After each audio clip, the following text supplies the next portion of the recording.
Hello, most excellent Theophilus here, and I just wanted to make a video about the Mandela Effect for those in the blood over intent community who, maybe you're worried about it, or maybe you were affected by it.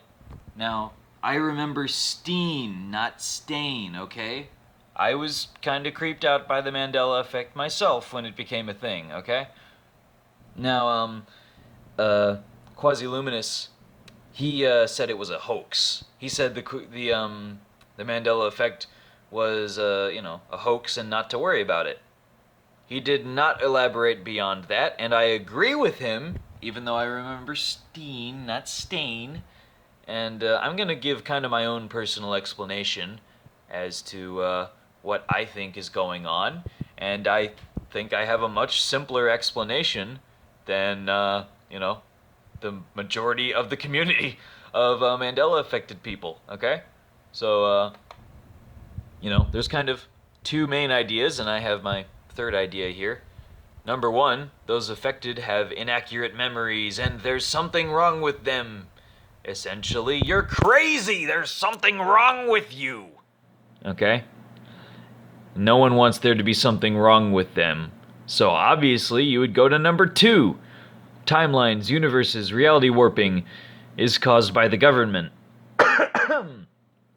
Or CERN, which I'll talk about in another video, and it's caused by an outside threat. So, it's not something wrong with you, it's an outside threat.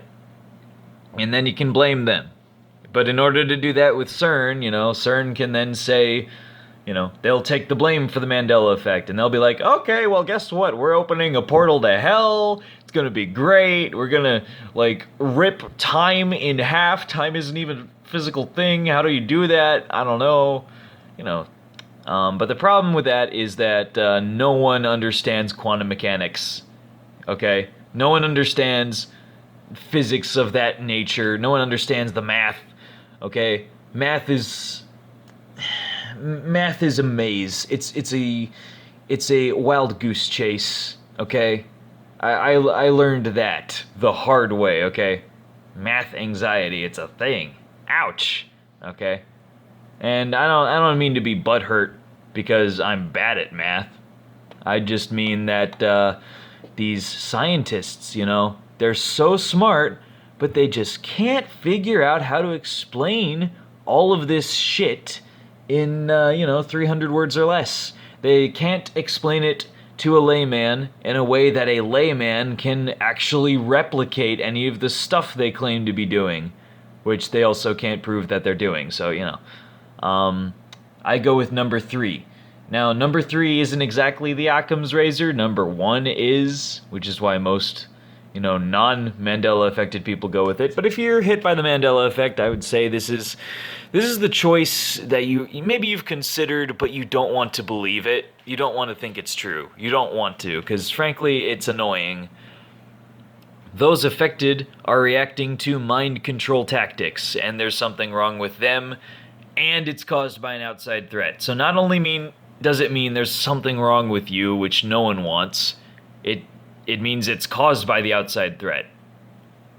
Which means the outside threat, it's not the outside threat is doing something, it's being threatening outside. It's already hit, it's already attacked. No one wants that. No one wants that, They don't want to feel that kind of weakness. However, through my idea, mind control tactics, way simpler in explanation than alternate timelines and universes and reality warping, and I'm going to show my evidence for that using stuff from the Mandela Effect community that they talk about a lot, and that's Mandela Effect residuals. Okay, now but first with the mind control thing, let me explain it kind of this way. Okay,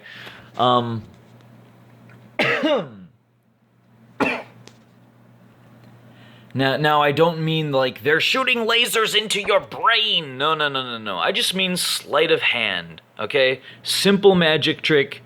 You're on a stage, the world is a stage, okay? Very likely this is, people who deny the Mandela effect will often talk about false memories and things like that, and I think it's something along those lines, but being done on purpose. So, not like your fault or anything, you know, and not something crazy either.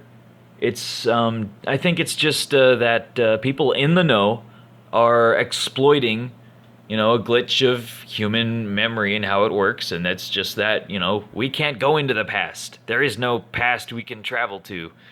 It's not possible, at least as far as I'm aware, and as far as anyone else is. So, Berenstein Bears. I'm going to show you my first example using Mandela Effect residuals. So this is one of the big Mandela effects, Forrest Gump. Now, in Forrest Gump, most people remember the quote, life is like a box of chocolates. I'm not going to do the impression. Life is like a box of chocolates. That's what a lot of people remember. But the movie actually says life was like a box of chocolates. Okay?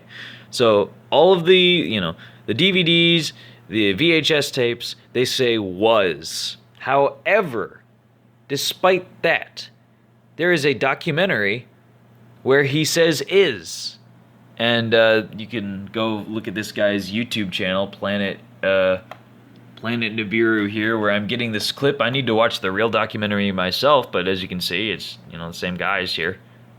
But you can double check that. 5. And I fell in love with it. I read the first line. And the first line of the book is being an idiot ain't no box of chocolates. My mom always said that life is like a box of chocolates. That life is like a box of chocolates. That life is like a box of chocolates.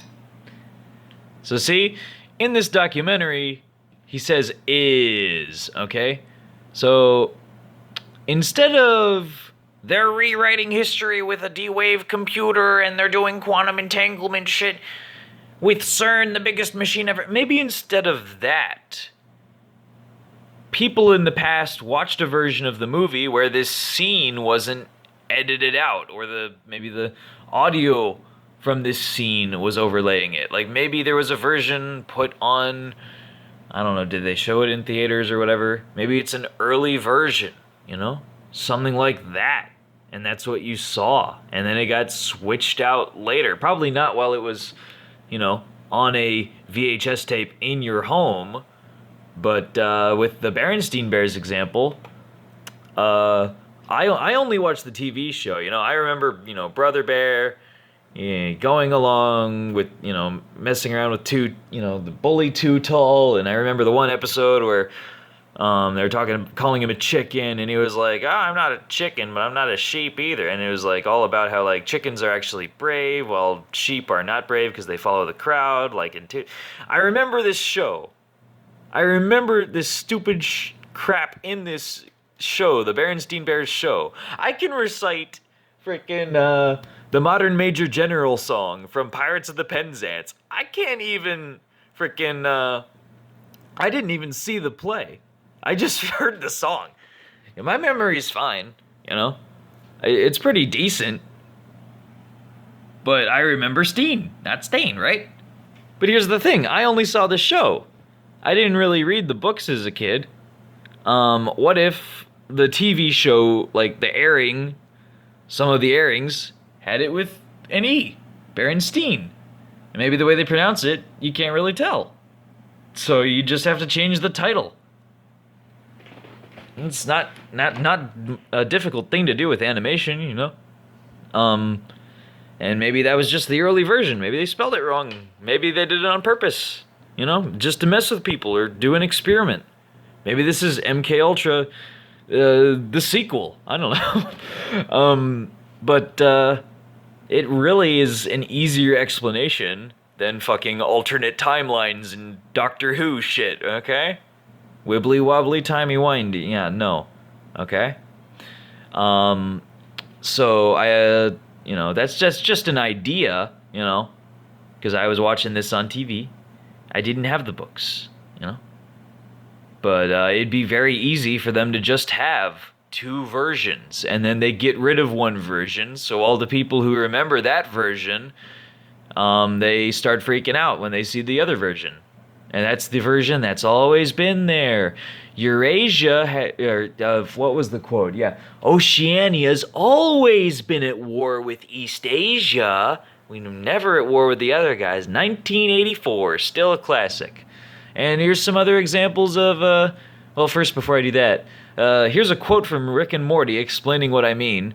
You know, because, you know, maybe they show one version of the thing in certain places and they don't show it in other places, you know?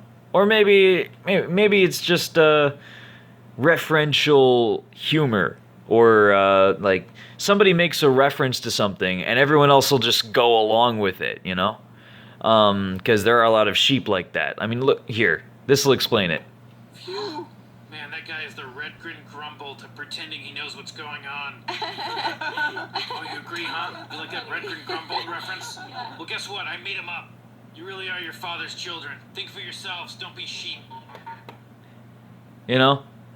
So we do shit like that all the time, right? Like I have a problem.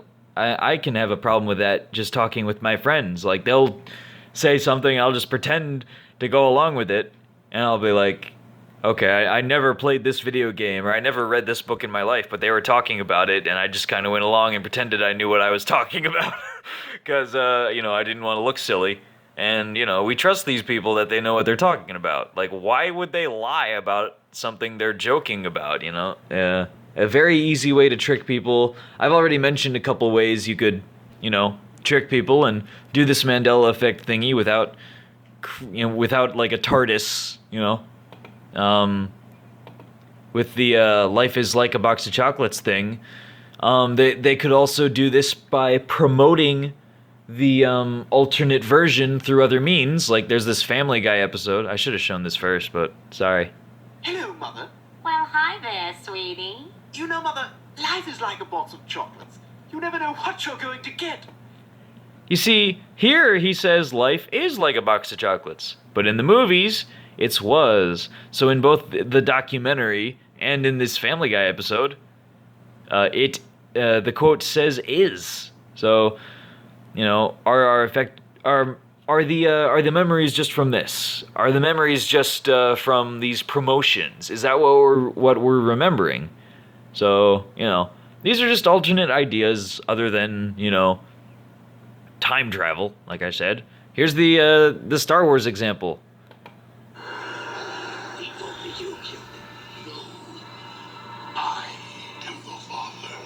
Like everyone remembers, Luke, I am your father, but, you know, it says, no, I am your father, right?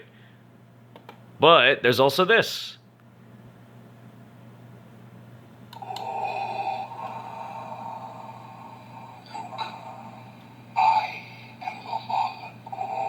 Let me, I don't have my volume up all the way, and maybe I can make this a bit closer here.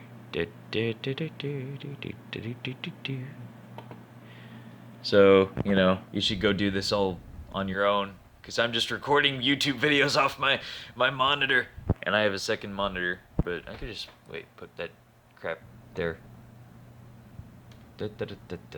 So it makes a little more logical sense, and it'll be a little louder.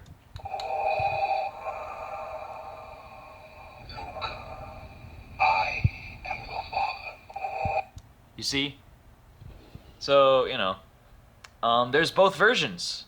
Now, some people, you know, there's still debates, right? Because with the Berenstein versus Berenstain, there's, you know, some people doing research into, oh, there might be evidence that the E version of the Berenstein that was found is photoshopped or whatever, you know, you can look into that yourself, I don't know, but I think very easily, just either by promoting the Berenstein through like commercials or stuff outside of the show, or just by having an extra version, you know, of whatever your thing is, or like a toy or whatever, it'd be very easy to trick people into thinking their memory's all wonky. And maybe neither side's remembering wrong, and neither side is from a different fucking universe, okay? You know? And yeah, no, that's my video. So this was kind of for the Blood Over Intent community. If you don't know what Blood Over Intent is, look it up on YouTube. I would highly recommend Quasi-Luminous, maybe Devin Maggi. There's Black Messiah. There's some other guys who I need to watch more because I have not. It's terrible. But yes. It's probably not for everybody. I would definitely recommend researching the history behind Blood Over Intent before doing it. Be careful, But, we're kind of trying to, bring forth heaven on earth and all that. And hopefully this will explain things for people who are, in the Blood Over Intent community who have been hit by the Mandela Effect and were worried about it. And maybe you saw that Quasi-Luminous quote, and he was just like, it's a hoax, and then he didn't explain anything, but now here's my explanation. And if you've seen Flat Earth British's videos on fake history, photo, The Real Age of Photography, his series that he did, or Anatoly Flamenco's books, or the actor-based reality theories, the idea that they just have different versions, the idea that they just have